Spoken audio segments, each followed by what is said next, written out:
And we are live.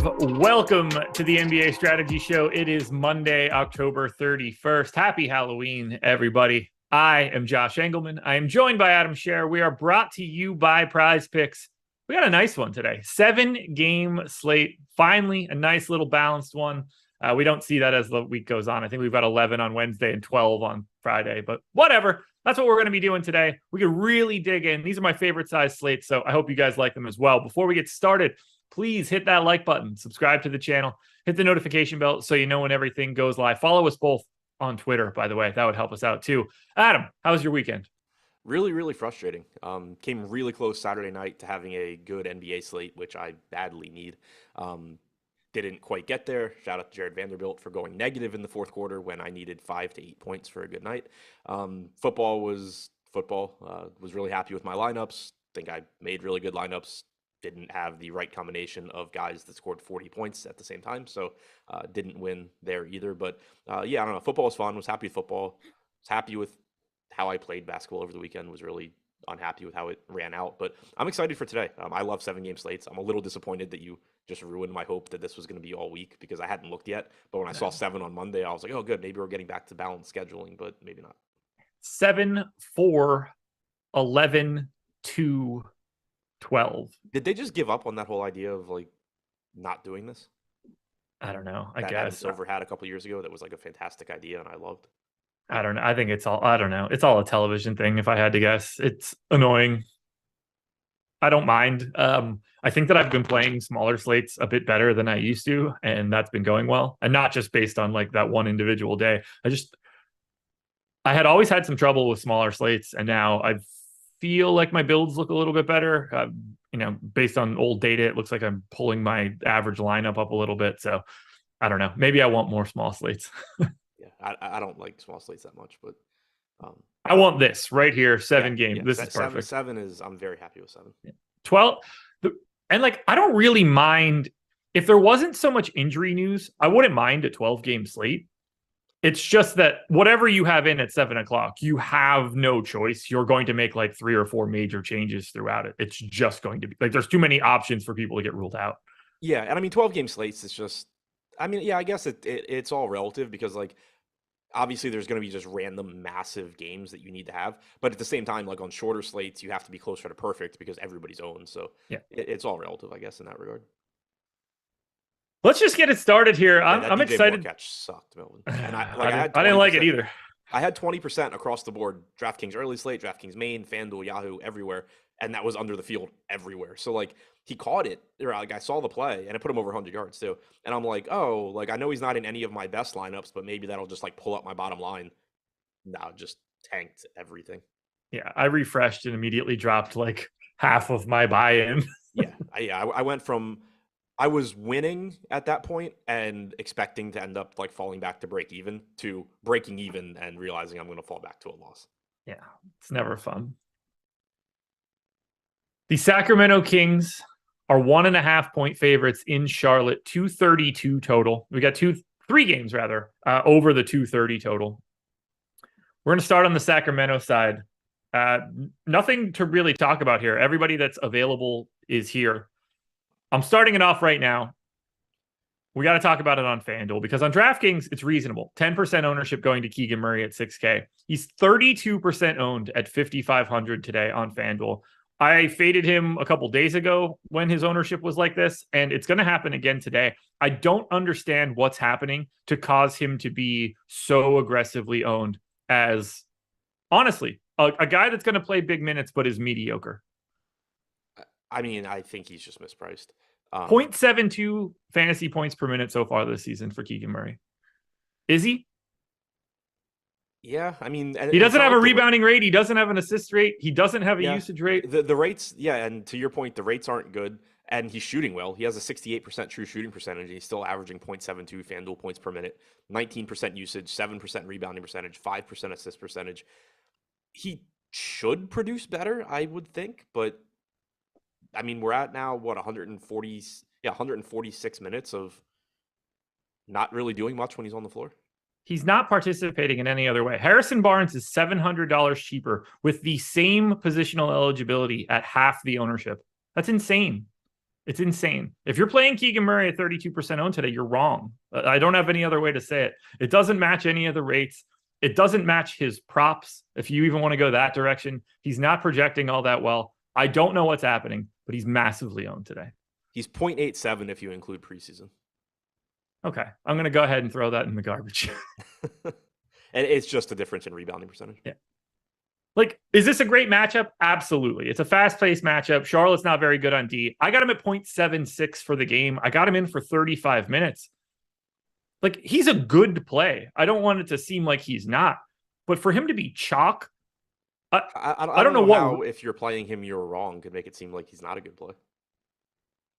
I mean, I don't, like, if I didn't see his ownership, it'd be like, oh, yeah, he's certainly a guy you can get to at 5,500. The minutes are there. He's not the best per minute guy. We can say that about so many dudes. Like, is he all that different than Kevin Huerter?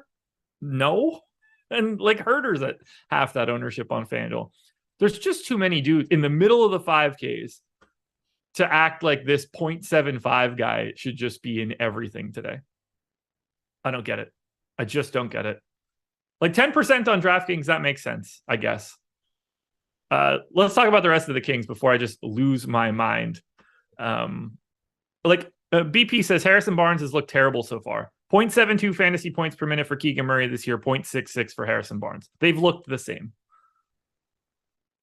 They've looked the same. And I mean, depends what games we're talking about. Last game, Harrison Barnes looked great. He beat him. Oh, he smashed him. But yeah, like the whole idea of so-and-so has looked horrible so far. Like, yeah, until they don't. They're still NBA players. The chances are they're very similar to the player that they were last year.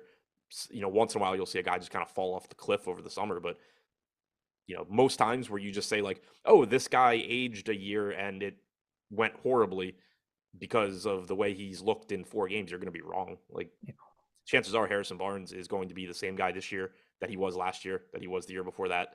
And that's a perfectly competent DFS option. Let's talk about the rest of this team here, because there is one guy that I like big time on the FanDuel side. But talk to me about Fox, 8,800, 8,600 across both sites. He's about 10% owned. Seems pretty reasonable. Or would you prefer to talk about Sabonis, who's very different on both sites? 8,200, just a center on DK. 7,700 for Sabonis on FanDuel, and has the power forward eligibility. One of my favorite plays of the day there. But just talk to me about whatever you like for the Kings. Yeah, so to follow up real quick on BP, this is why watching games gets you in trouble. Like, you shouldn't be drawing conclusions like that and applying it to DFS. As far as Sabonis goes, 8,200 is still really cheap, only getting 9% ownership on DraftKings because he is center only. So, you know, going to be difficult to get there, but, you know, or difficult to prioritize him, I should say, but certainly looks good. 1.25 fantasy points per minute, still getting solid usage. Like, his rates are down, which from last year, which, you know, you would expect, but still 22% usage, 27% assist percentage, 19% rebounding percentage. He's going to look good if you can get there. Solid matchup as well. De'Aaron Fox has been excellent this year, both in terms of production and opportunities. $8,800 price tag is pretty reasonable for a guy with a 31.5% usage rate, 26.5% assist percentage. He's averaging about 1.4 DraftKings points per minute. He's rebounding well also, which I don't know if that continues, but he has a 12% rebounding percentage so far this year. Really? Might have to tweak that a little bit. Yeah, right now, Sabonis is everything to me on the FanDuel side. DraftKings is just hard because he's just center eligible, but 7,700 for a guy that has been smashing. You know, 1.3 FanDuel points per minute so far for Sabonis. Even if you just want to project him there, ignoring this matchup, 7,700, I don't think is the correct price tag. The fact that you can put him at power forward, I have 70% Sabonis if Locke were right now, and I would not be mad about that. In a spot against Charlotte where you're either getting Plumlee or Nick Richards or PJ Washington at the 5, I think Sabonis is live for like a really big double-double today. And if it breaks the correct way and the scoring can be a little bit more like 15, like 18 and 15 or something, that's not a surprising stat line to me for Sabonis. Oh, no, not at all. Poker wants to know, does Sabonis see 30 plus minutes? As long as it's competitive. Yeah, and he avoids fouls. Yeah, which is, you know, the story for everybody. Yeah, I mean, that, like, if you're looking back at last game, like if you're asking the question because of last game, he played 23 minutes because he fouled out. He played 2 minutes to start the third quarter, went back to the bench, didn't come back in. until the 9.5-minute mark of the fourth quarter, and then promptly fouled out in 3.5 minutes. Yep. So But like, as long as he doesn't do that, half rotation, 9 minutes to open the game, was going to play the final 9 minutes to close the half. They subbed him out to avoid fouls with like 2 minutes left. But yeah, you're looking at mid-30s in minutes if he can not foul. Any other pieces here that stand out for you for Sacramento, or is it mostly just lineup filler? On DK, it seems more like lineup filler. Yeah, mostly lineup filler. Like Harrison Barnes getting 12% at 4,900. I think that makes a lot of sense. 16% coming into Kevin Huerter at 5,300. Shooting guard, small forward eligible, again, makes a lot of sense. But neither one of those guys are guys where like I'm going into the slate saying like, oh, like Kevin Huerter is a great play today, or Harrison Barnes is a great play today. It's more so I'm going to play the really good plays and then fill in with those guys. That's one way to spell that. Yeah, it is. Yeah, I don't know. People are saying my mic is low. Take it up with Jordan because it's turned all the way up. You sound normal in my ears. Well, fix that, producer. Guanis ante to koi pond. That's not even close, man. Whew. All right, let's go to the. Tell Adam. You know I can hear you, right? Better? Jordan, how about you tell him? Have you thought about that, Jordan? The Charlotte Hornets are on the opposite side. They get a nice matchup against the Sacramento Kings team. And it's business as usual for Charlotte. Doubtful tag again on Terry Rozier. Doubtful tag again on Cody Martin. Still no LaMelo.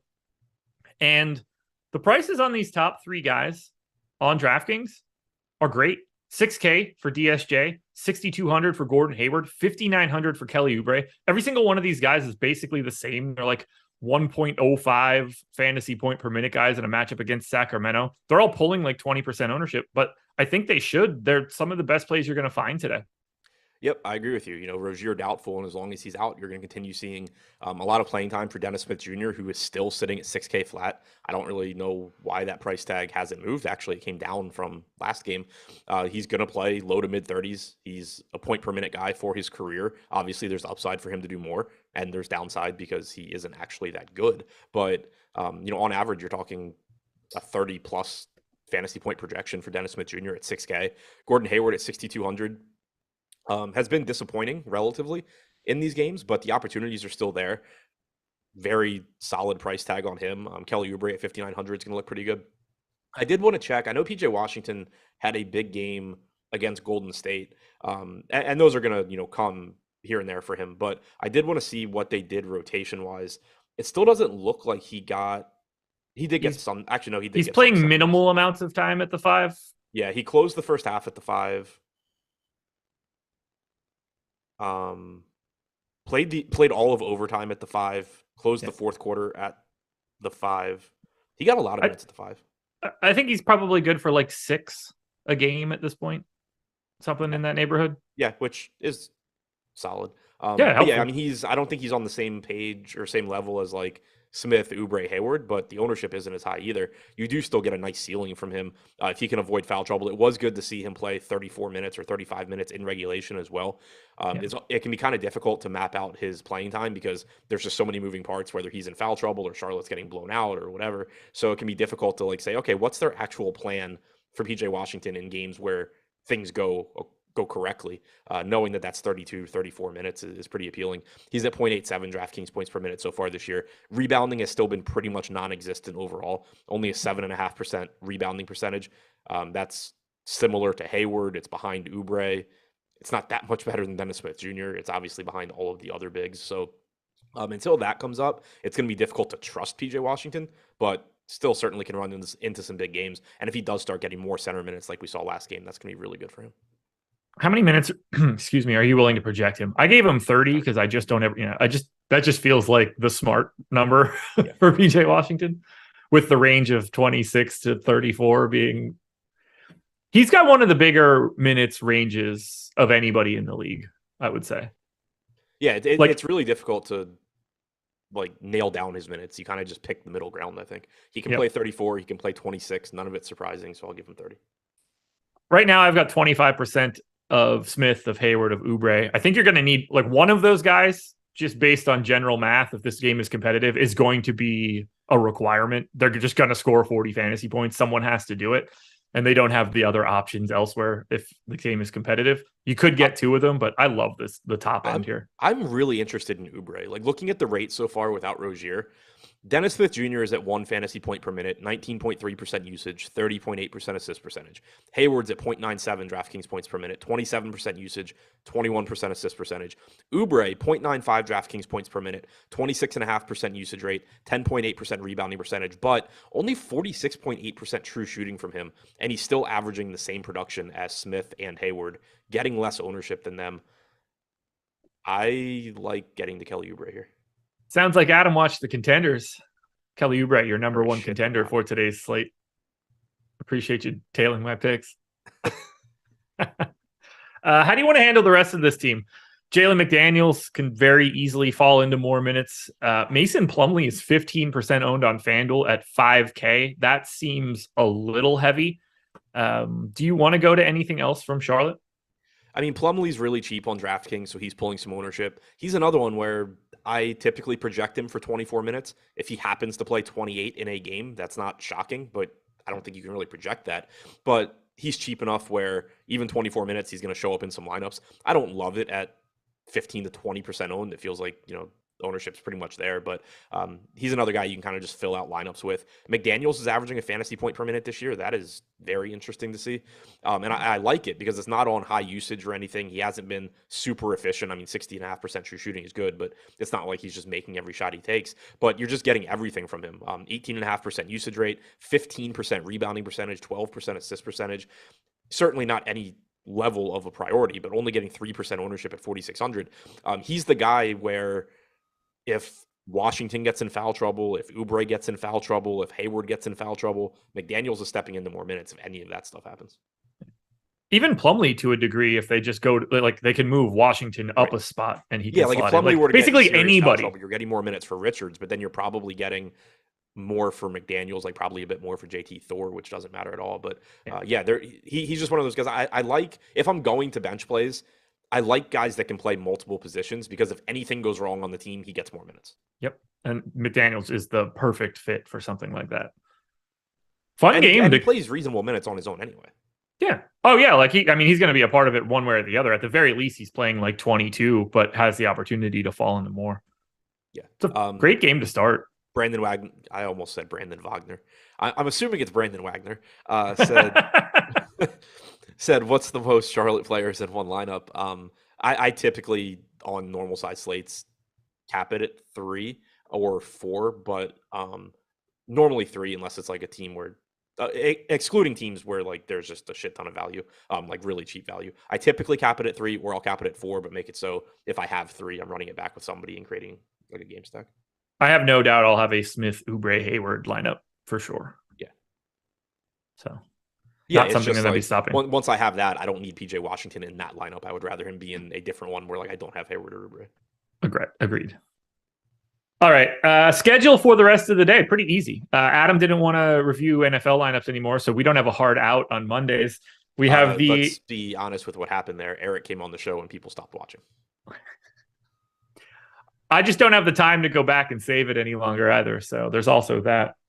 No House Advantage football show coming up at 3:00. The No House Advantage NBA show coming up at 3:30. Adam will be back for the deeper dive with Lofty at 5 p.m. And then Live Before Lock will be at 6 p.m. But we're not done there. Monday Night Football tonight, 7 p.m. We will have NFL Live Before Lock. Do we know who the Monday night game is tonight? Cleveland and whoever Cleveland's playing. Thanks, man. The Bengals. Yep, them. There we go. So tune in to NFL Live Before Lock for that one. And for the 300 plus that are in here right now, hit that like button. The Philadelphia 76ers are in Washington taking on Adam's Wizards. 218 total. This is very clearly the lowest total on today's slate. Sixers are 4.5-point favorites. We're waiting on news for Embiid. He's questionable. Thank God this game's at 7 o'clock, so it probably won't matter for us. And I'm just assuming that you know how that's going to go, right? 6:30. Embiid, there's going to be video of Embiid on the floor stretching and taking shots. Doc Rivers is going to be like, I don't know. And then 6:45, you'll get an answer. Yep, that'll probably be it. Today, unfortunately, though, it matters a lot. I have them in, obviously, and then we know the rest of this Philly rotation. They have been massaging the minutes of the bottom of the rotation, but we're not going to these guys. We got to start with Embiid, actually. He's 10,200 on DraftKings, not really pulling any ownership because of the Q tag. Joel Embiid is 9,600 on FanDuel today. I cannot get away from that price tag on Embiid. And like that's if Giannis is going to be 12.5 and 12K on these sites, but we're getting $9,600 Embiid, it's not like he's been bad. 1.3 fantasy points per minute. Like, is he off his mark? Pretty yes. Bad. Is it bad for him? Yes. But 1.3 fantasy points per minute is still pretty tasty at 9,600 for me. Yeah, I mean, that's the thing is that the salary has come down a bit, especially on FanDuel. Still 10-2 on DraftKings. Only getting 2% ownership against a Washington team that he should be able to get plenty of rebounds against. I'm interested in going there. It's just that the opportunity cost is high as well. Like, you have to keep in mind, 10-2 for Embiid looks fine, but that's still $2,000 more than Domantas Sabonis, who has basically averaged the same fantasy production this year. Certainly you expect Embiid to do more going forward, but $2,000 is quite a bit on a slate. So power forward eligibility for Sabonis on FanDuel helps. Oh yeah, for sure. But even on DraftKings, they're center only, but it's a $2,000 difference. Yeah. Oh so yeah. On DraftKings, it's a lot harder. Right. So yeah, like the 2% ownership is interesting. We have him with an 8.5% chance of being optimal. In the really dummy crunch I'm just running, I got him in like 10%. So I think he's going under owned, but it's also just like, how easy is it to get there when you factor in the opportunity cost of the position? How are you looking at Maxey here? Because on FanDuel, I think it's pretty easy to not go there at 7K, even though he's been getting the usage. He's just like not participating in the game otherwise. But 6K for Maxey on DraftKings, he's pulling the ownership at 19%. Do you agree with that? Yeah, just based on the minutes. It's just so easy for him to put up a decent score. And then if he does anything well during the game, he's going to smash the price tag. Like even the other day was the perfect example of it. And he only played 30 minutes because he was in foul trouble in the first half.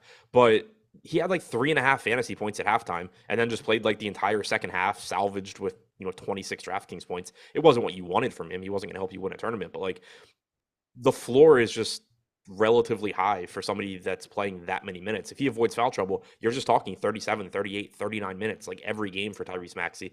And the usage has been there as well. Like you said, he's not doing a ton outside of that, only a 15% assist percentage, 6% rebounding percentage, but he does have a 24.8% usage rate. So we've seen him, last year after Harden came over, it was Harden and Embiid, obviously, 1 and 2, 2 and 1 in usage.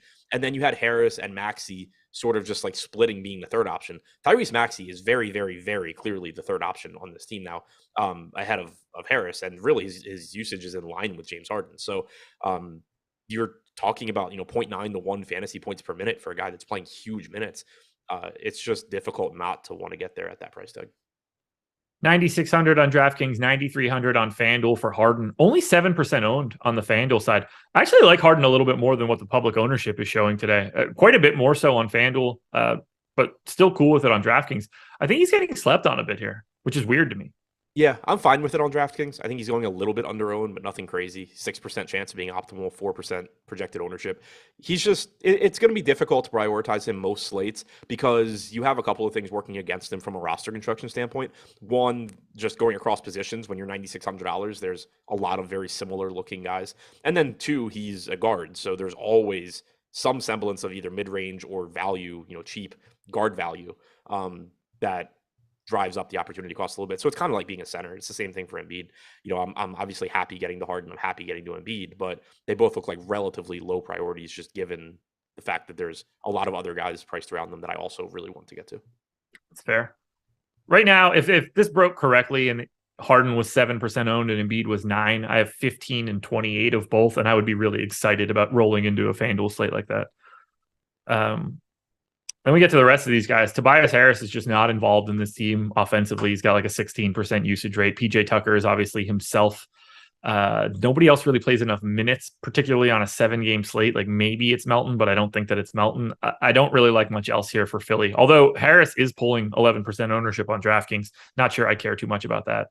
Yeah, he's kind of just filler to me. I think he's going a little bit over owned at 11%, but also he's 5,500. He's probably going to play around 34 minutes. And even though the rates aren't very good this year, he's still averaging 0.9 DraftKings points per minute. So you're kind of just talking about him being at a cheap enough price tag where if you need a inexpensive forward, you can throw him in. Does only have a 16% usage rate, about an 11% rebounding percentage, 12% assist percentage. So not anybody I'm excited about getting to, but he is going to have his games over the course of the year where he just knocks down a bunch of threes. And then even if it's not that game, he's still going to play enough minutes where he projects relatively well. It's another guy on FanDuel where it's just like, okay, if he's 7% owned, I will swap out my Keegan Murray shares for, and I'm not even getting to Tobias Harris, but that's just another guy in that range at the same sort of salary. A guy that's playing at a 0.9 fantasy point per minute rate that everybody would think is just ass. He's probably projected better than Keegan Murray. I was really surprised when I saw his rates. Like, he's been unequivocally better than Keegan Murray in the NBA so far this season and is pulling 1/5 the ownership on FanDuel. We have Keegan Murray. So we have Keegan Murray projected 4.5 points higher on DraftKings than Tobias Harris. I have it.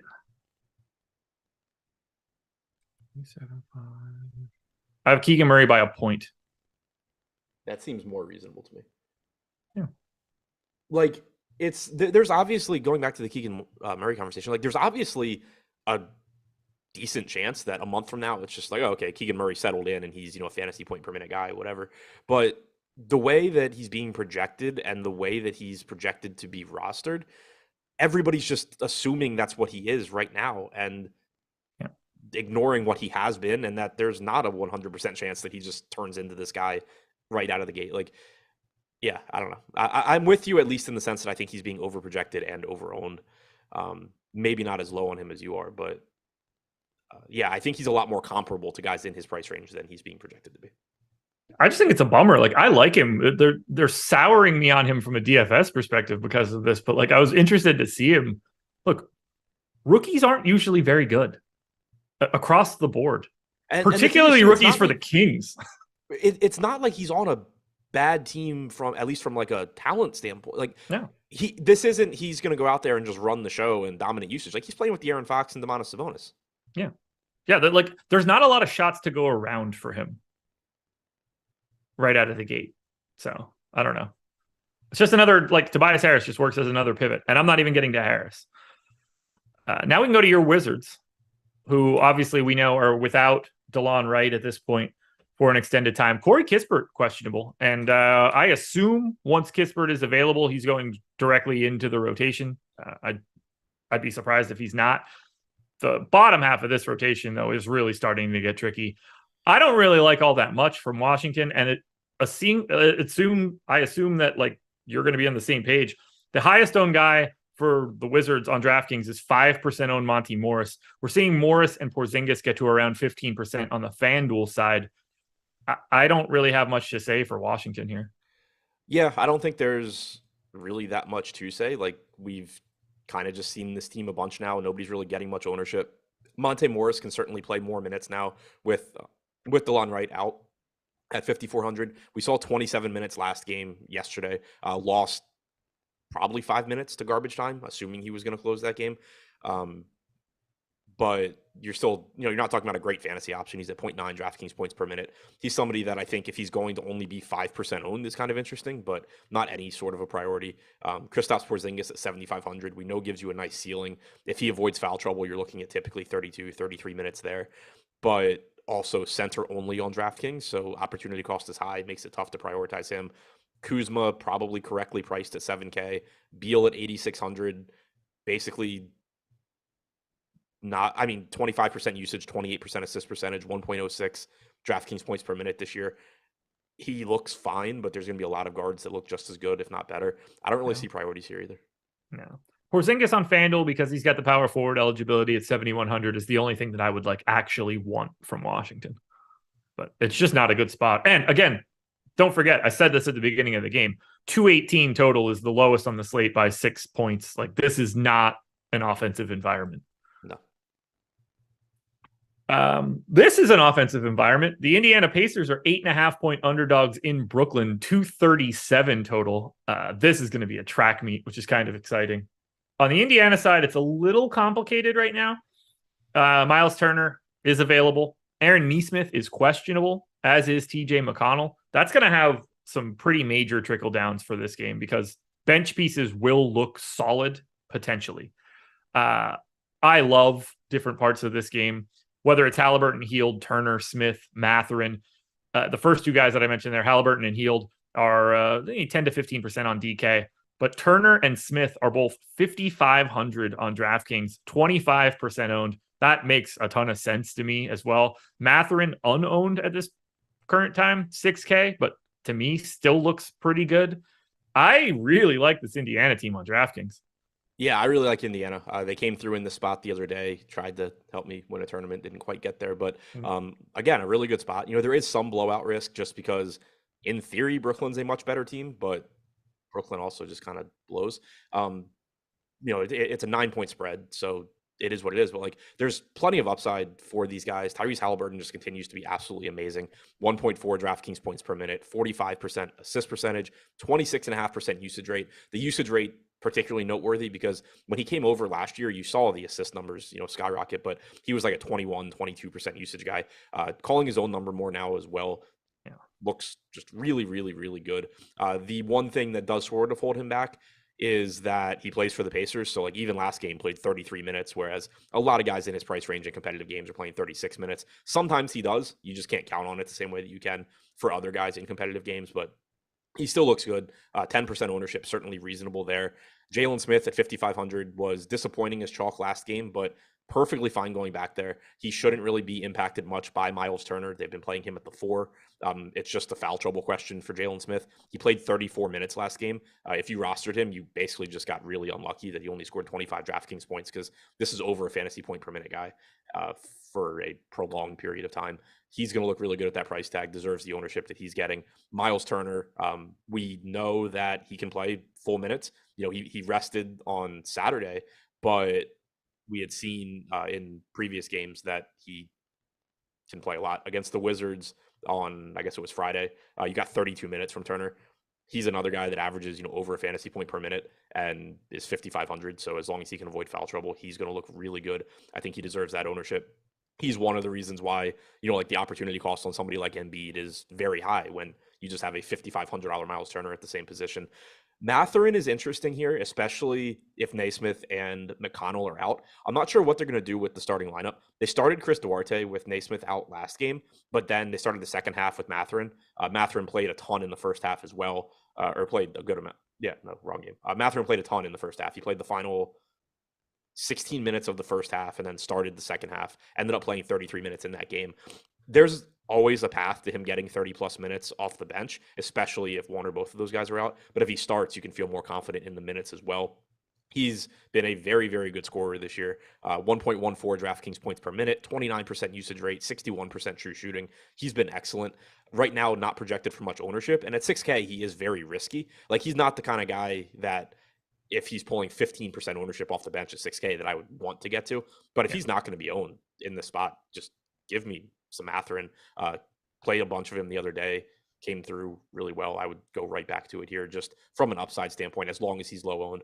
Buddy Hield at that same price tag. So this is an example. Buddy Hield, I think, is a good play at 5,900, shooting guard, small forward.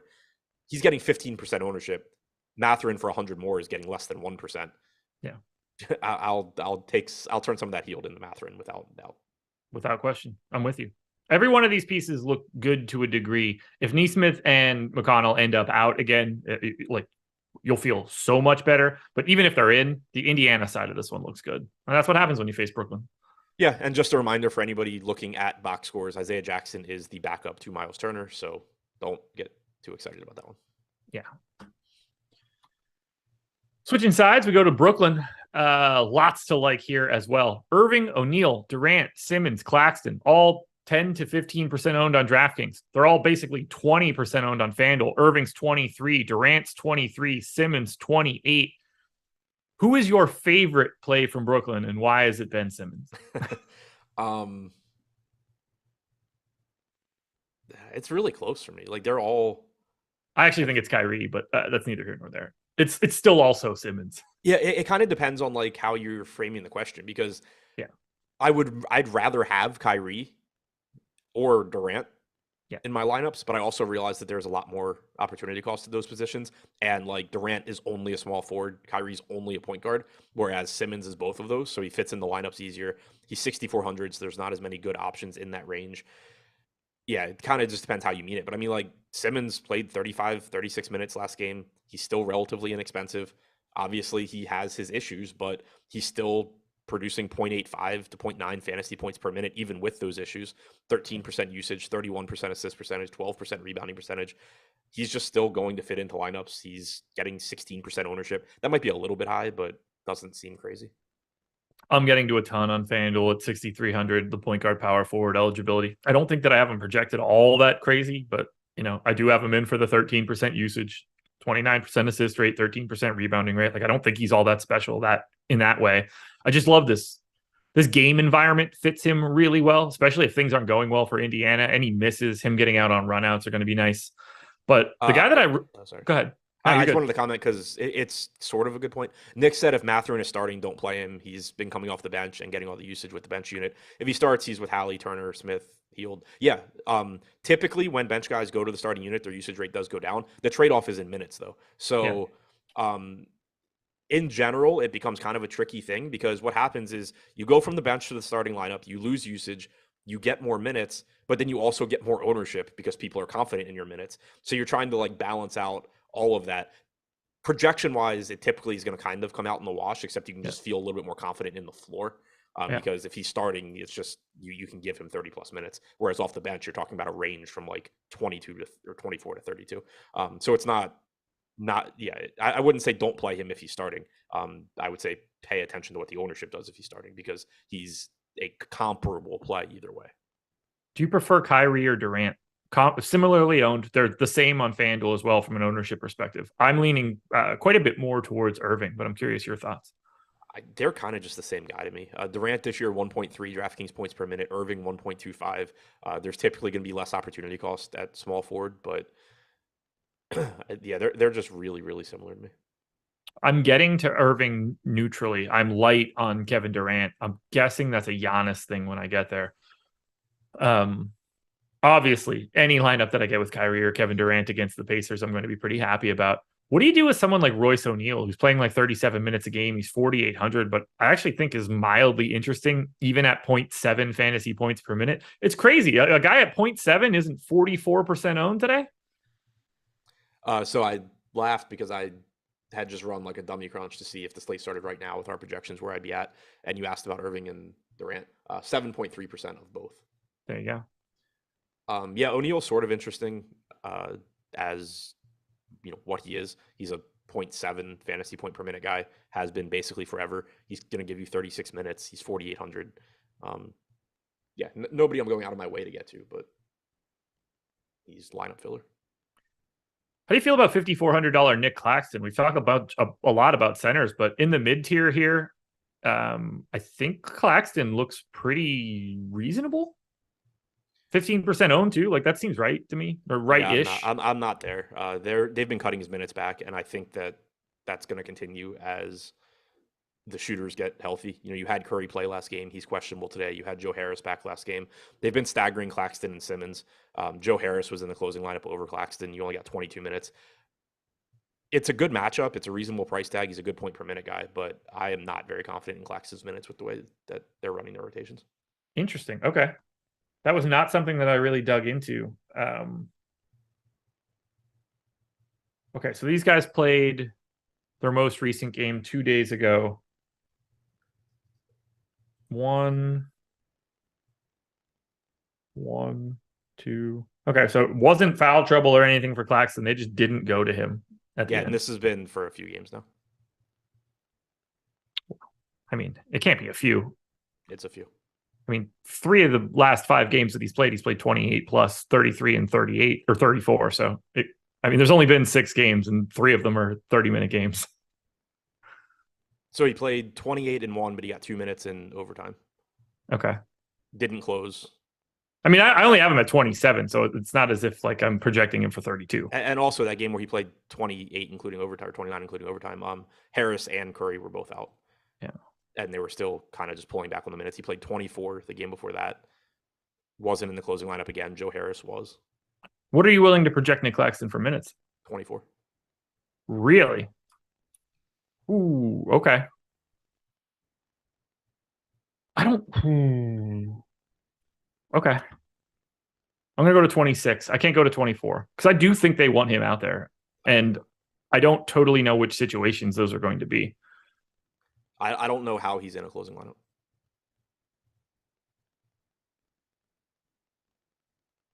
Especially if Curry plays also.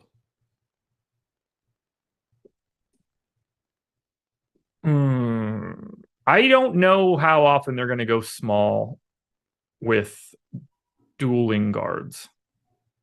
Harris is the bigger problem to me than Curry. Yeah, I mean, Harris is the problem. I was just saying, like, there's that, like, if Curry's playing, there's just another shooter that they could go to. But yeah, I think it's typically going to be Harris.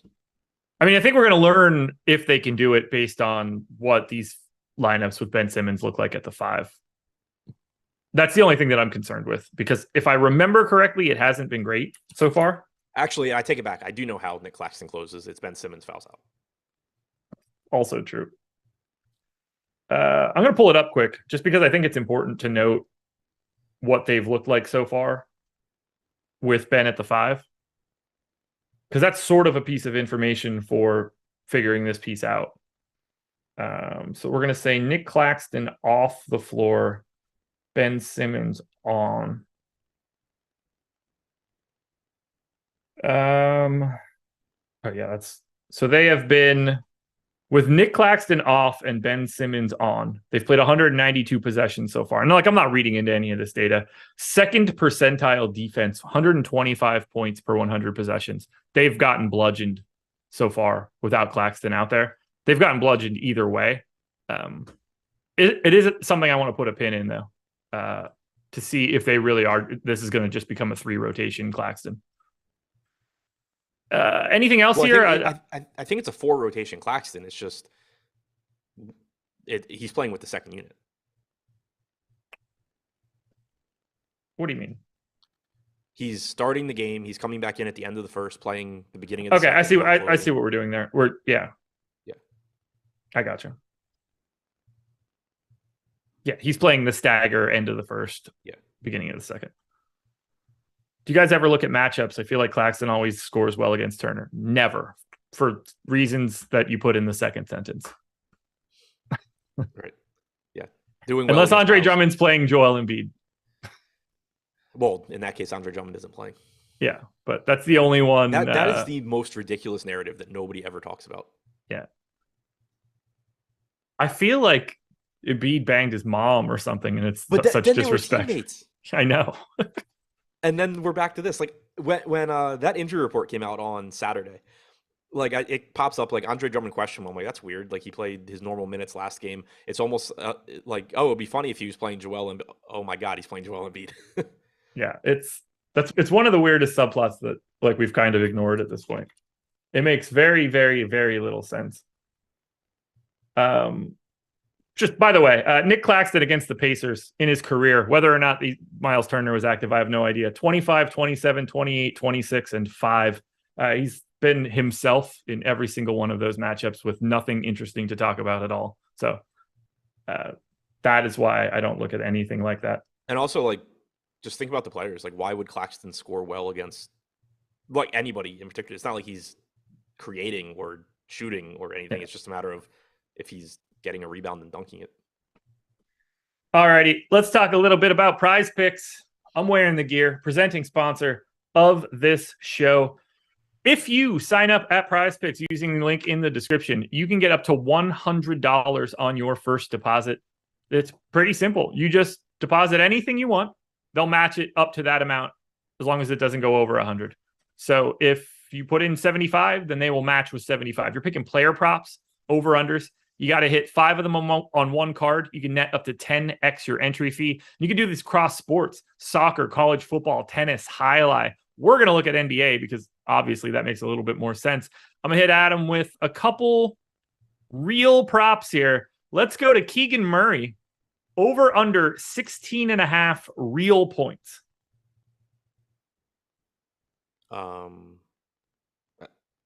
We don't have Oh, nope, I'm looking at it. 16.5. I have him at 16.6. We have him at 13.9. I'm really confused now. So we have him at 13.9 real points, but we also have like a massive fantasy projection on him. How many assists do we give him? 100? We give him 8 rebounds and 8 rebounds. 2 assists. 8 rebounds. 7.95. Go look up his rebounding rate right now. I know. The prop is 5.5 today. Just FYI. I got him at 4.9. So, I would say slight under, but I think I'm in the ballpark. 1.5 assists is where I have him. Did they even give him that? Probably. Yeah. 1.5 assists is the prop. Feeling good here on Keegan Murray. Let's be clear. I'm going to hit you with somebody else so I don't sound like a total asshole for the rest of the show. But I'm going to work on it.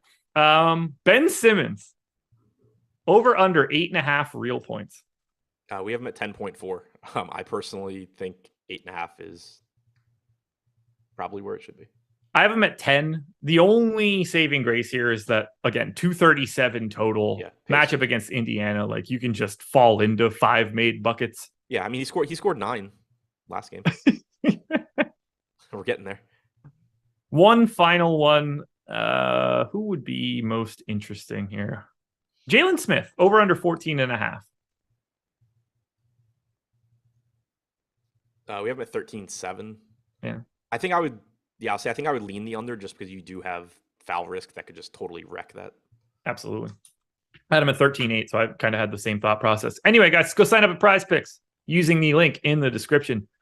Atlanta Hawks, 4-point dogs in Toronto, 223 total. So this one's going to resemble that Philly-Washington game a little bit more. For Atlanta, everybody that's been healthy is healthy in this one, so we don't have to do anything really crazy. They've got a pretty standard issue rotation at this point.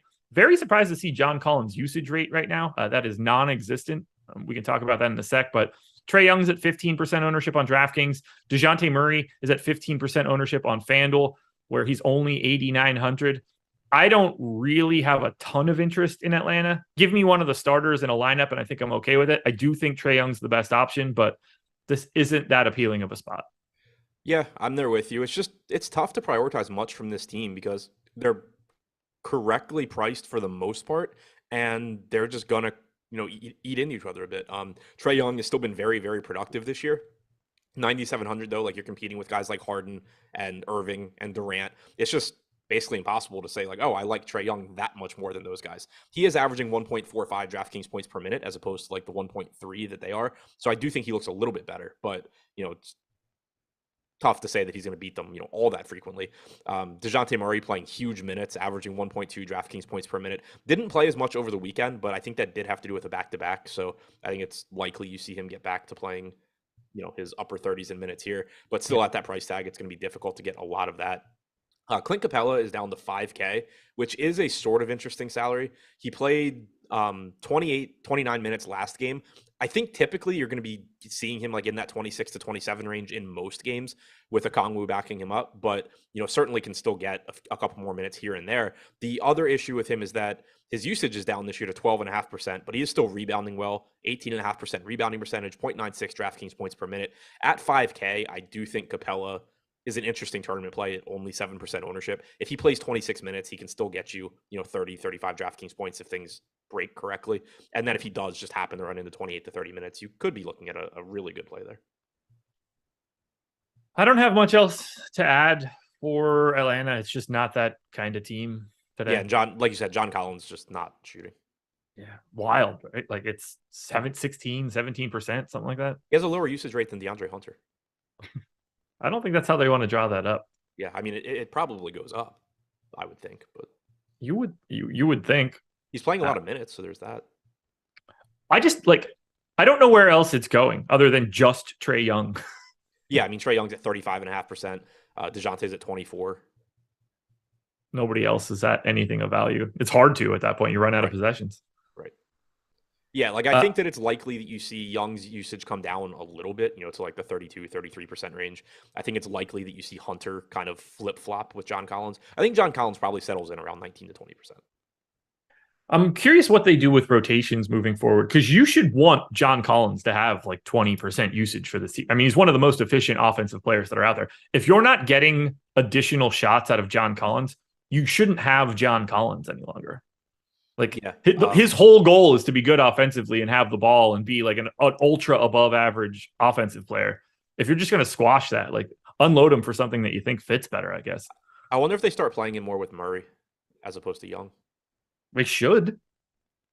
And Because like then, right now, at least looking yeah, at the last game, like all of his minutes are coming with Trae Young, and then you have DeJounte Murray running the second unit with Aaron Holiday, Okongwu, Jalen Johnson, either Justin Holiday or AJ Griffin. I wonder if you and he start fits to see that better. switch up. He fits better as a pick and pop option in a pick and roll. You can't sell out on that pick and roll to stop DeJounte, because if you leave John Collins open, like he's a 40% 3-point shooter, that shit's going in. So if you have to stay home on the pop, DeJounte Murray on a one-on-one against somebody getting into the lane, like to me, that's what I would be doing. We'll see if we get there. Yeah, and Not I the mean, I still best think coaching. like just the fact that DeAndre Hunter is getting nearly 20% usage makes me think that John Collins gets to that point anyway, because it's probably just going to naturally level out where he starts getting some shots at the expense of Hunter. Let's see if they've done it. DeJounte Murray on, John Collins on, Trae Young off. This is going to be like 3 minutes for this season or something stupid. They've played 33 minutes together without Trae Young on the floor so far. Not much to write home about. And John Collins is 2 of 5 from the field because DeJounte Murray has taken 20 shots in those 33 minutes. John Collins' usage rate in that scenario, 9. Yeah, so DeJounte just turns into Trae Young. Evidently. Yeah, DeJounte 32. Yeah. Okie doke. On the Toronto side, and stop anyway, me. just to kind of clear it up on John Collins, 6,300 for him is actually still a pretty decent price tag if he's not going to get ownership, because he's playing a lot of minutes.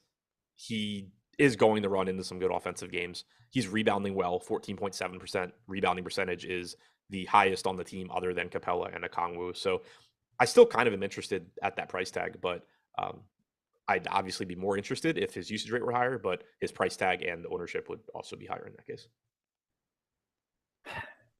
Stop me if you've heard this story before. Siakam, Van Vliet, Trent, Anunoby, Barnes, all basically the same play. A little bit of disparity in ownership. It goes from 12% on some to 22%. On FanDuel, Siakam, Van Vliet, Trent, and Barnes are all about 20% owned, where Anunoby is only at 9%. I'm getting a little bit more Gary Trent than others, but I don't really care. I'm going to get like 1 or 2 of these dudes in basically everything that I do. I'm starting to really hate Siakam slates because I love Siakam as a player, but it's been really difficult for me to get to him at his projected ownership. And it's probably going to be the same thing here. Like, I think he's a very good play at 8,900. He's going to play a lot of minutes. They've been running the offense through him. He's doing everything this year. It's averaging 1.3 DraftKings points per minute, 31% usage, 36.5% assist percentage, 14% rebounding percentage. All of that is great. He's pulling 22% ownership at $700 more than Domantas Sabonis, who does the same shit. Sabonis is averaging like 1.25 DraftKings points per minute. Yeah, you have to project him for a few minutes less than Siakam. But so like I understand, I think Siakam should be getting more ownership, but double the ownership there, and that's just talking about 2 specific plays, not to mention all of the other centers that you can get to. With him only being center eligible and being near 9K, I think he's individually a very, very good play. But I just run into the issue where I end up not getting to him because there's lower owned guys that I'm going to get to with some of that exposure. And then you're just, I hate slates where it's like, oh, I love this guy. I like the play. And I need him to not score 60 points because I'm dead if he does. Yeah. FanDuel opens it up a little bit. They give you that power forward eligibility, but they also increase the price to 9,400. So then I think like he's a little bit closer to correctly priced. Still want to get to him. There's just so many value, like that 7K, high 7, low 8 range of power forward center eligible guys make it really hard to go that next step up for me for Siakam if the ownership's already there. It just like I can't stop getting to these dudes. You just rotate through Toronto. I never like one guy more than the other in any sort of major way, and they all play 34 plus minutes in any sort of thing resembling a competitive game. Yeah, Scotty Barnes has been the one that I've been getting to the most on DraftKings just because he has point guard and small forward eligibility, and he is still reasonably priced. He is getting ownership today, though, at 19%. Most slates recently, he hasn't been getting it, so I think that's why I've been getting a ton. Here, I would expect that I'm just kind of coming in around the field. In that crunch I ran before the show, just out of curiosity. So using our projections and ownership and everything, I got to still a shit ton. I got to 38% on DraftKings. So certainly not suggesting that's where I'll be in 8 hours, but I think he does look like a very good play. Anything else you want to touch on from Toronto? Nope. Alrighty. I just tried to type in Detroit so that it would switch everything that I'm looking at. I typed in E35. What do you have Pascal Siakam projected for on DraftKings? 45.2. I am a little bit light, but I think it's the game environment. Yeah, okay. Because we have 50.4. We have him as the third highest projected guy on the slate. So in that crunch that I ran, I got to like 57%, and I did have him being correctly owned at 22%. But how many minutes? 37 or 36? I don't know.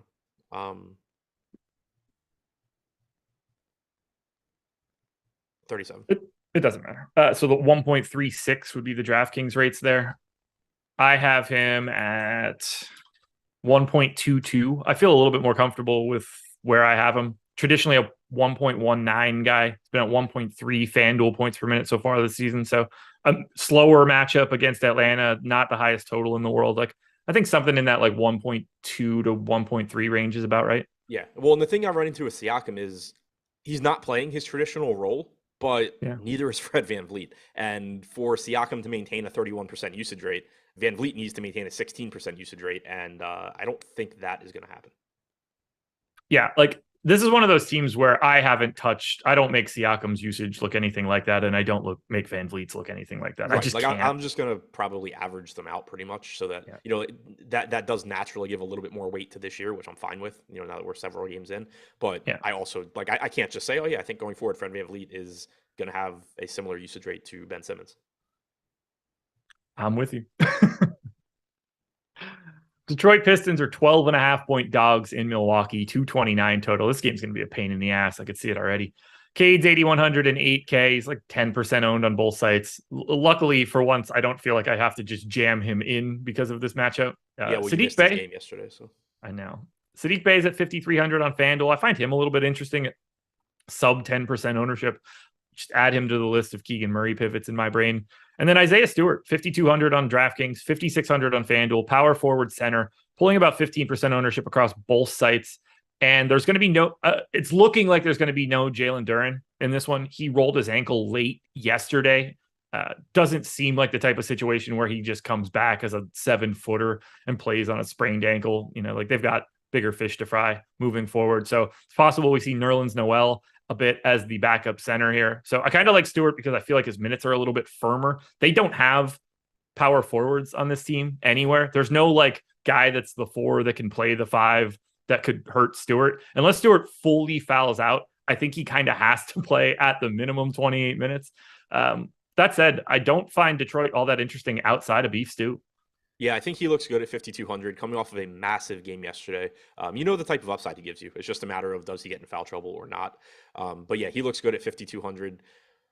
Bogdanovich, I think, is interesting given just the fact that he's been productive this year, but then also you're getting the Milwaukee matchup where typically they're going to try and force the ball to wings and let them shoot threes. And that sets up pretty well for Bogdanovich because that's all the guy does. 22% usage rate, 72% true shooting this year. That's clearly going to come down. He's at 1 DraftKings point per minute. That's going to come down with the true shooting, but opportunities should be there for him today. I think he looks decent. He's getting 9% ownership. Cade at 7% still seems a little bit low to me. 8,100. Assuming they hang in this game, he's going to play big minutes. He played 39 yesterday. Typically project him for like 35.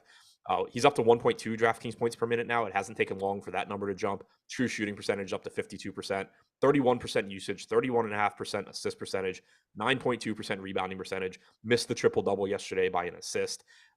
We've known that ceiling is there. We've talked about it, that he's going to start cruising some massive DFS games. You saw it yesterday. I think he had another big game recently too. So yeah, it's not chasing points on Cunningham.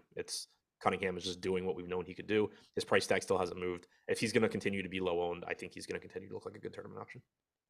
I wish that I got a little bit more. I'm actually pretty light on Cunningham at the 8K mark on FanDuel, but not a guy that I'd be mad about having. I'm getting to Bay and Stewart more than anything else. Stewart really could just play a shit ton today, which is the only concerning part for me. Played 33 yesterday, pretty regularly around 29.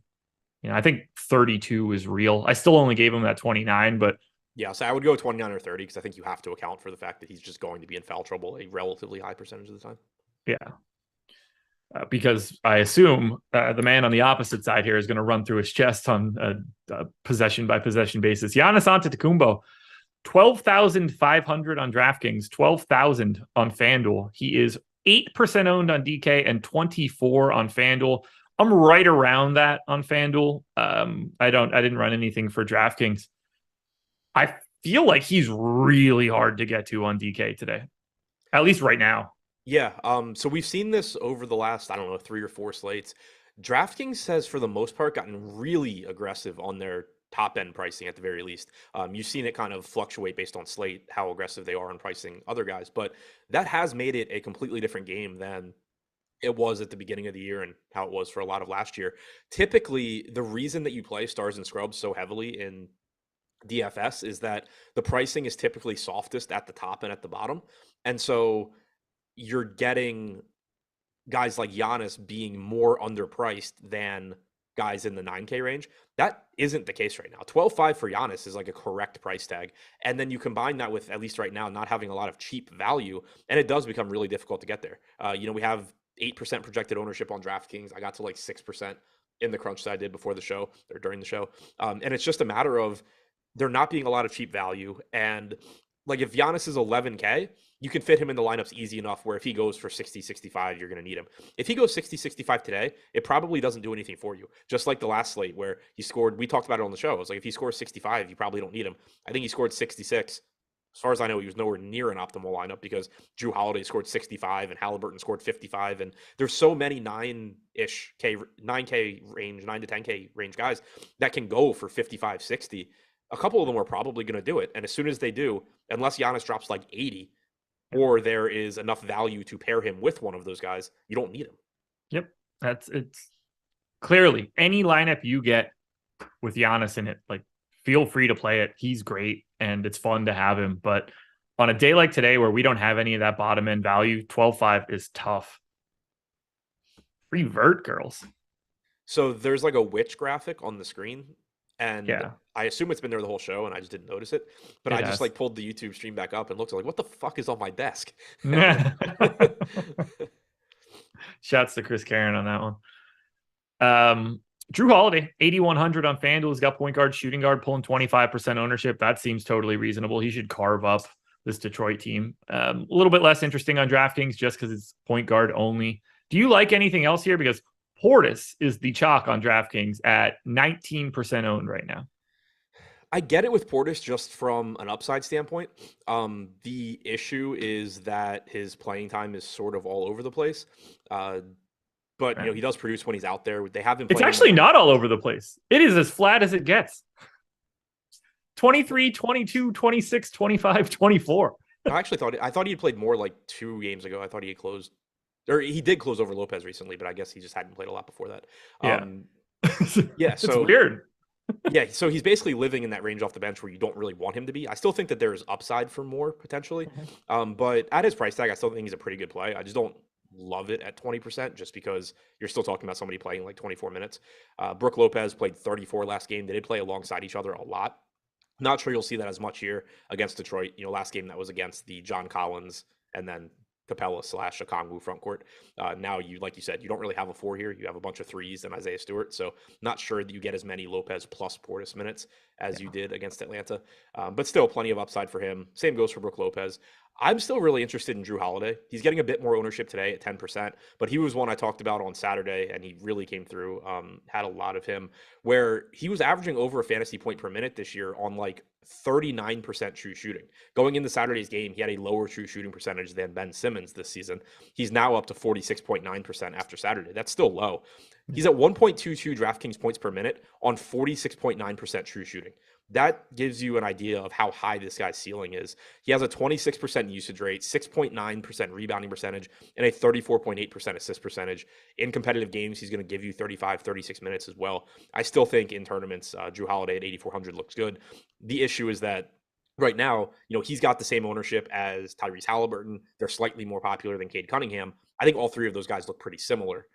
So if that's the case, like if the ownership holds, I'm probably just going to be mixing and matching between them. But if you were to get a case, get a situation where like Halliburton's ownership skyrockets like it did on Saturday, I'm going to gladly just play more Cunningham and Holiday and hope that they outscore. The more I'm looking at it, this feels like the matchup where Brook Lopez plays a little bit less, and you do get like 29 minutes out of Portis because it's the Pistons and like they can just do whatever they want.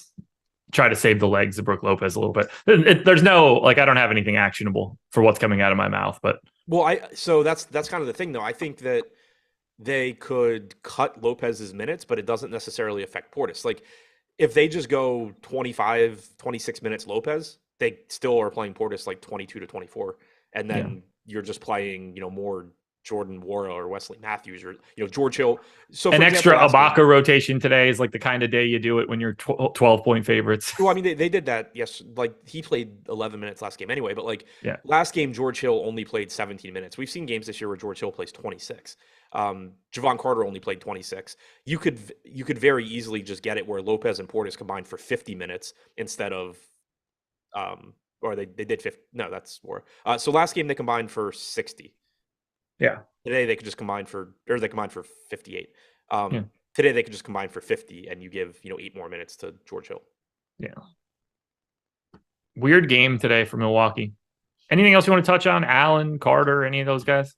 Not particularly. Allen's getting 8% ownership. He's cheap. Whatever. Quick reminder, everybody, if you have not signed up at BetMGM yet, and if you are a person that lives in a legal sports betting state, there's a link in the description. You could sign up at BetMGM. You make a $10 bet on any NBA money line, you will get $200 in free bets. You'll be able to watch our Odd Shopper content if you're looking for a little bit of additional help. We've got our premium bets package for Discord. You can check that out as well. Stream Elements has the BetMGM no-brainer in the chat right now. So check it out, everybody. Memphis Grizzlies are 3.5-point favorites in Utah. 234 total in this one. Ja Morant with the Q tag, I believe. Illness, but that was an illness 2 days ago. I am just going to assume, whatever day though. He missed on the 29th. Like he played through it and then he missed a game. Yeah, didn't play on the 29th. I will always assume that for an illness, you're just going to be back. No Jaren Jackson, no Zaire Williams, Jake LaRavia also questionable. No ownership coming into this team. No one makes double digits on DraftKings or on FanDuel. 8% owned to Bane is the high mark on both sides. I'm going to say right now that I think Dylan Brooks at 5% ownership at 5,700 looks better than a guy that plays on the wing for the Kings. Do you like anything for the Grizzlies today? I'm with you. I mean, Brooks, granted, like on DraftKings, Keegan's only getting 10% ownership. Brooks is getting 5%, but to me, they're really comparable. So you shouldn't have much of an ownership gap there.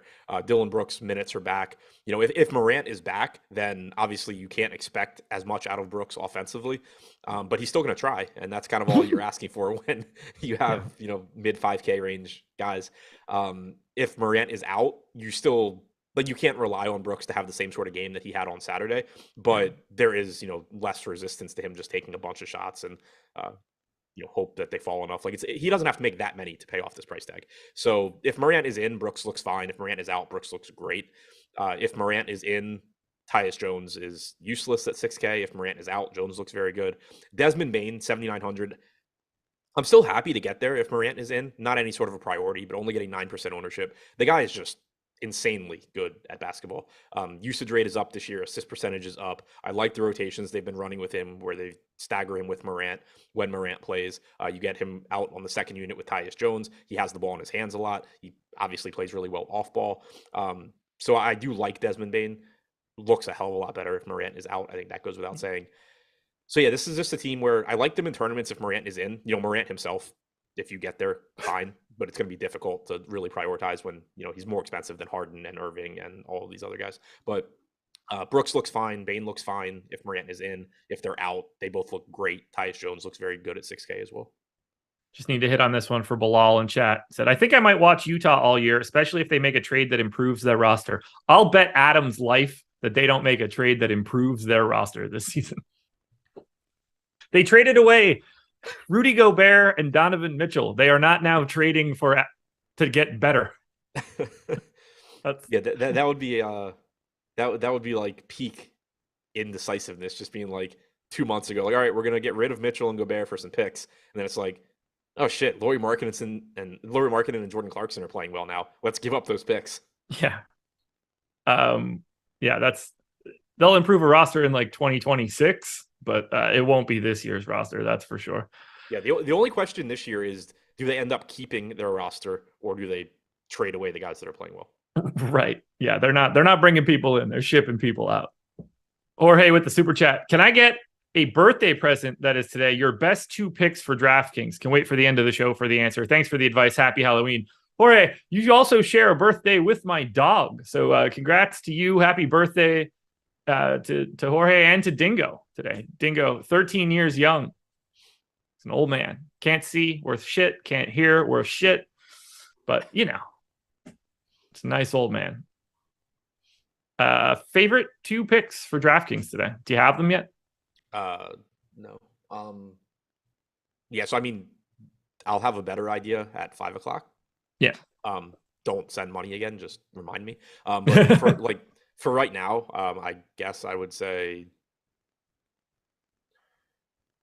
Siakam, if you can get there. Miles Turner, I would be pretty comfortable saying. Yeah.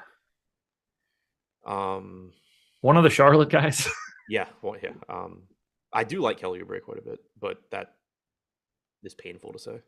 Mm-hmm. Yeah, so Miles Turner for sure, and then I'll go.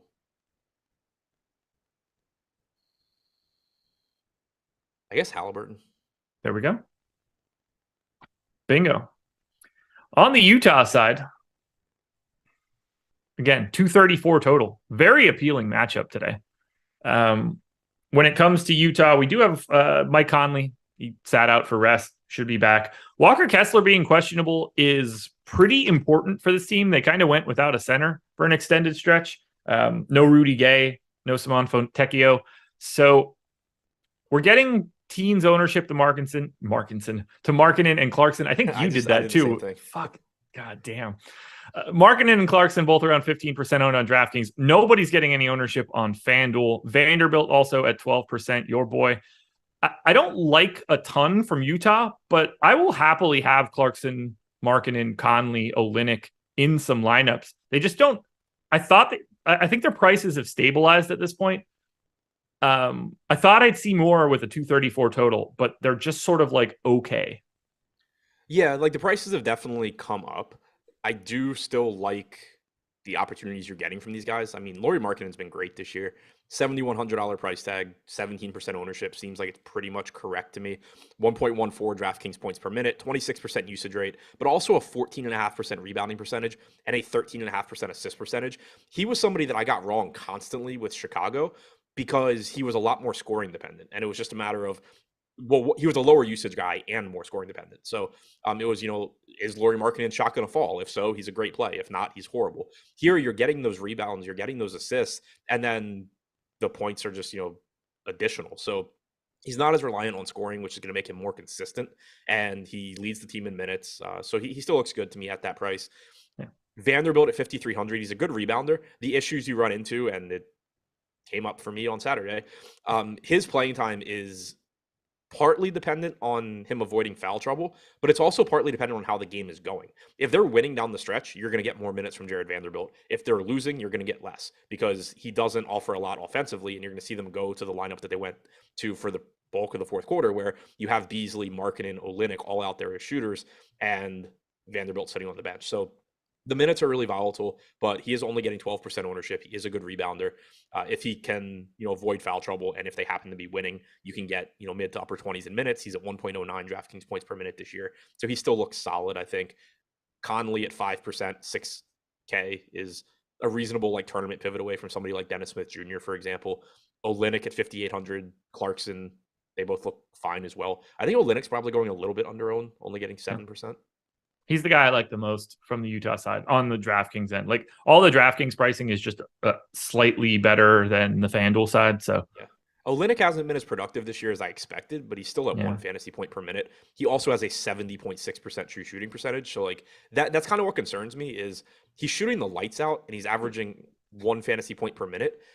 He's going back to previous seasons, he was over a fantasy point per minute guy. So it kind of confuses me because but I think a lot of it is he's just not rebounding. He has an 8% rebounding percentage. That's barely higher than Jordan Clarkson. He's getting crushed by Jared Vanderbilt, who has a 21% rebounding percentage. Markkanen's out rebounding him by a wide margin. So that's my concern with Olynyk. He's Yeah. got a 20% usage rate. He's got an 18% assist percentage. That stuff is fine. He's just not rebounding, and I don't think that's particularly likely to change. So I think Olynyk is a little interesting in this matchup. I don't remember if I said this during the Houston show or when they played Houston, but I started to think about why Olynyk wasn't as great against Houston. And I think the interesting part for someone like Olynyk is the floor spacing that he does in the pick and roll as a pop guy. But when you're facing someone today like Steven Adams, who isn't going to get out on the perimeter, that makes Kelly Olynyk interesting. When you're facing a Houston team that's 5 switchable 6'8" dudes, like he isn't providing the same sort of problem because everybody is mobile that's guarding him. So I actually like Olynyk a little bit more in this matchup against Steven Adams because Adams isn't as likely to be out on the perimeter. Whereas like in those matchups against Houston where he kind of wasn't great on a per minute basis, I think that just didn't fit what he was going to do in the offense. Are you saying you like the matchup, or the Adams piece? Are you saying you like it offensively for Olynyk, or you think he's going to be around the basket to rebound more? Offensively for Okay, Olynyk. yeah, I'm with you. If you, and I'm sure you didn't, but I was, because I was hate watching at that point. But like it showed up, down the stretch of their last game against Memphis. I'm sitting there like, oh, okay, I just need like Markkanen and Olynyk to be quiet in the fourth quarter, and it's just wide open three after wide open three because they just move the ball, and then you get it to one of them, and there's nobody that is anywhere close to the perimeter. So yeah, I do think you're going to get just wide open looks for Olynyk here. Fingers crossed. Anything else for Utah? Yeah, I just wanted to make sure that you weren't saying it from like a Adams keeps him near the basket standpoint, because I was like, that's going to be Jared Vanderbilt. Nope. Exact opposite. Late night hammer. This should be a treat. Houston, 10-point dogs in LA against the Clippers. On the Houston side, nothing to really worry about here. Eric Gordon's going to be back. Still no Bruno Fernando, no Ty Washington. On the Clippers end, no Kawhi. John Wall, doubtful for rest on this back-to-back. And then Robert Covington is questionable, allegedly. He is in the COVID protocols and didn't play yesterday. We'll get more information later today. I have to assume that if he couldn't play yesterday, he doesn't play today. That's just in my brain. I took Covington out. And we'll get to the Clippers section in a second, but let's start on the Houston side where we do have Alperen Sengun now in the starting lineup. He's 5,200 on DraftKings. 5,200 on DraftKings, 6,400 on FanDuel. He's very owned on DK, 23%. He's 6% owned on FanDuel. I like him at the low ownership on FanDuel, and I think the ownership on DraftKings is 100% warranted. He's one of the best point per dollar plays on the slate. Sengun? Yeah, I'm with you. 24% ownership. This is another reason why it's going to be really difficult to get a lot of those pay up centers, because you have the $5,500 Turner, you have the $5,200 Sengun. They're both, good point per minute guys. And it's kind of like running back in NFL yesterday for anybody that played there. Like obviously you can get, if you have one of those pay up centers do the equivalent of what like Derrick Henry or Alvin Kamara did, then, maybe you need them if they go for, 60, 65. But if they go for like 50 and you have Turner and Sengun, or one or both go for like 40, you're going to be better off having the Turner Sengun pairing and then getting your 50, 55 from like guards instead. It's just going to work out that way. So the opportunity cost is really, really high at the position. And Sengun's one of the reasons why. He's always been a good fantasy point per minute guy, good offensive player, not great defensive player, but doesn't matter for our purposes as long as he's able to stay on the floor. So far this year, 1.28 DraftKings points per minute, 25% usage rate, 20.5% assist percentage. So all of that looks good.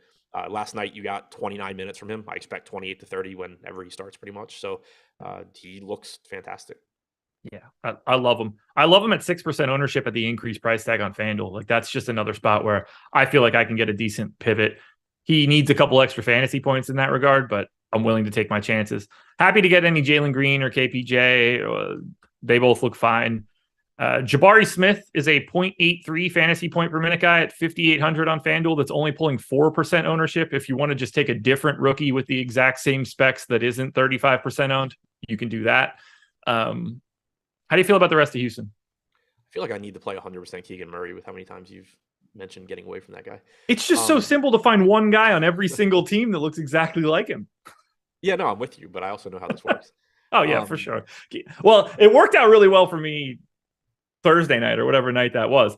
One of these days, he's going to go for 50, and I'm going to have my mentions just bludgeoned with, like, you're a moron. Well, you probably would have preferred he went for 50 on Thursday, considering he was in your lineup. That's also true. I don't know if he was if I was blocked off or anything ahead of me. He was I forgot that he was in that lineup. Yeah. It was the first thing I thought when I saw it was, oh, you probably wish you had something other than Keegan Murray. And he was shitty too. I wish I had Barnes. Right, exactly. But yeah, I mean, Jabari Smith, he's fine. You know, like you said, around 0.8 fantasy points per minute. Jayshawn Tate was in the starting lineup yesterday. He played 30 minutes.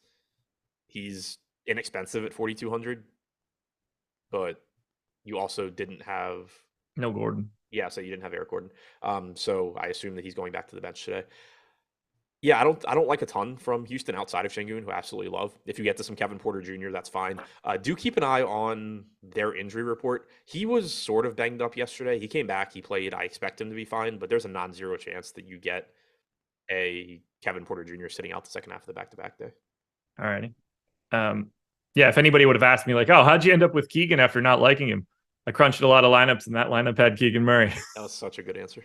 That's the only true one you normally get. I got to hit on Parker's super chat quickly. He said, got first in the main GPP on FanDuel on Thursday. Yes, you did, because you're the one that beat me out. Then got fourth on Friday and fourth again on Saturday. Just saying thanks. Help me realize DFS isn't about predicting who will do well, but comparing the probability of success versus ownership. Kudos. Perfectly written super chat. Nailed it. And obviously a Thursday, Friday, Saturday. That's for the, you can't ask for much more. That's pretty congrats, fun. And please now go back to predicting who will do well. Yeah. If you want, just get out of that tournament for a bit. Yeah. It would help me out a ton. Let's close it out now with the Clippers. Again, no Kawhi. Doesn't look like we're going to get John Wall. I'm not projecting Robert Covington in for right now. This team gets incredibly confusing, but Paul George is still 8,200 on FanDuel and somehow owned less than Keegan Murray at 29.9%. I'm going to go out on a limb and say that I'm going to get to more Paul George. Reggie Jackson is the chalk play du jour on FanDuel, 43% owned at 4,800. Norm Powell is 4,300 and 40% owned. This is a Norm Powell that is now on the bench. Feels a little excessive. Still like him.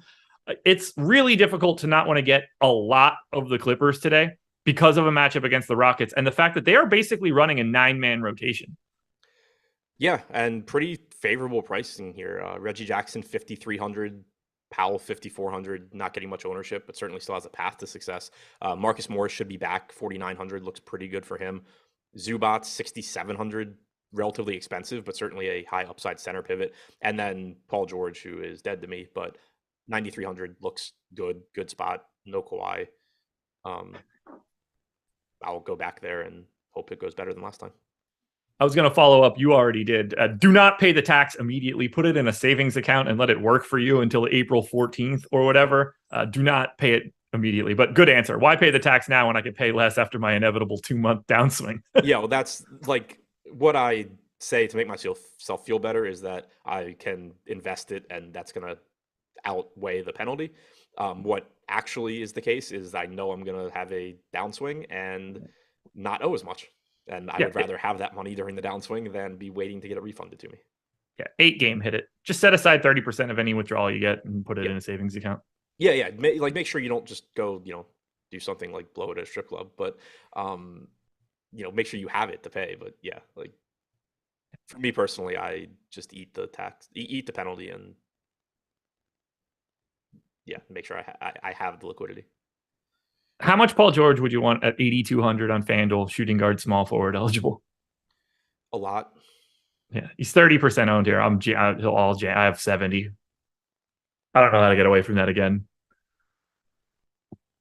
I just don't know what to do with this team. Like, closing lineup: Paul George, Marcus Morris, Reggie Jackson, Norm Powell's but two-man Zubac? I don't know, man. Who closes for this team? What do we do here?